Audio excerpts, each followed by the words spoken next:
Kento Match is back. He's got his Super Bowl pin. 23 But this pin. Super Bowl stuff is all over with. You know, it's never really officially over until they go to the White House. But I think it's pretty much. I think it's pretty. It's said and done now. Let's close the cover on the story of Super Bowl 23 once and for all. The San Francisco 49ers, who cemented their place as Team of the Decade with last night's win over the Bengals, were honored with a parade through the streets today. Will Coach Bill Walsh be back next year? We'll know that later this week. What we do know now is that Jerry Rice, Joe Montana, and company are the team of the 1980s, like the Steelers were of the 70s and the Packers of the 60s. The Bengals' homecoming was not quite as happy, but Cincinnatians turned out in force to honor the second-best team in pro football. The Bengals' comeback from a 4-11 record in 1987 to the AFC Championship was a triumph in itself. Not a bad dance step either, and don't think the folks in the Queen City don't appreciate it. The Bengals will be back, and hey, it's only about 6 months till we start it all over again.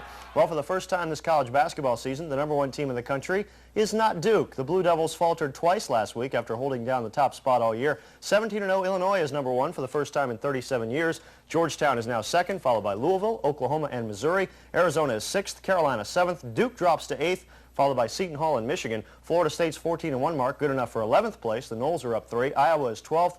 UNLV 13th, then comes Syracuse, NC State, Indiana, Ohio State, Kansas, Stanford, and Providence. John Thompson's Georgetown's Hoyas celebrated their #2 status with a big East win over St. John's. Freshman Alonzo Mourning makes a great move inside here for the bucket, and Georgetown was up 6-2 early. Now watch down at the other end. Bobby Winston comes up with the steal, the fast break. Watch this pass. Behind the back to Charles Smith for the layup and the foul. Hoyas by 12. They won it by 11, 75-64 over St. John's. In the NBA, Indiana snapped a 5-game skid. Watch 7-4 rookie Rick Smits inside for 2, 38-26 Pacers after 1. Then Chuck Person working down low, pulls up and hits the jumper. Pacers by 14, and Doug Moe was looking at his 8th straight loss on the road. A big third did it for Indy. Reggie Miller drives all the way through the Nuggets defense. What defense, you're asking? So is Doug Moe. 117-102 was the final. Elsewhere, San Antonio by 18 over Miami. And Cleveland beats Golden State 142-109. I heard the snicker over there. They're Heat fans.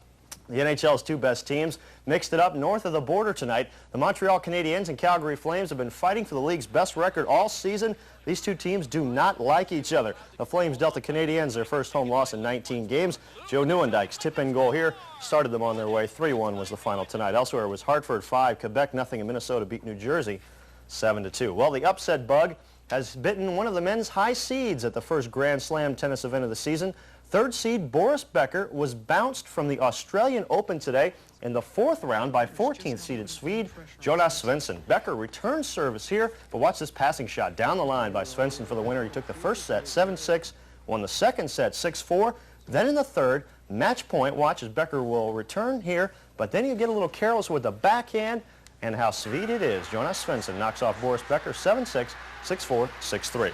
And I can't get you into the finals at the Australian, but I can get you 2 tickets to the Davis Cup matches at Sanibel Harbor next month. Tonight, tomorrow night, and Wednesday night at 6 and 11. I'll give you a Davis Cup word. You write it on a postcard and send it in, and you could win a pair of tickets. Here's tonight's word, lob, something I always have a little trouble with. Just write lob on a postcard along with your name, address, daytime phone number, and the newscast you saw this word on. This is Monday's Wink News tonight. Send it to Wink TV Sports, P.O. Box 1060, Fort Myers 33902. We'll pick a winner from all the folks that send in today's word next Monday on the Wink 6 o'clock news. We'll give another word tomorrow, and we'll pick those winners on Tuesday, and a 3rd word on Wednesday, and we'll pick those winners next Wednesday at 6. So 6 lucky people, 3 pairs of tickets. We'll go see the sold-out Davis Cup match. You drop them in a hat.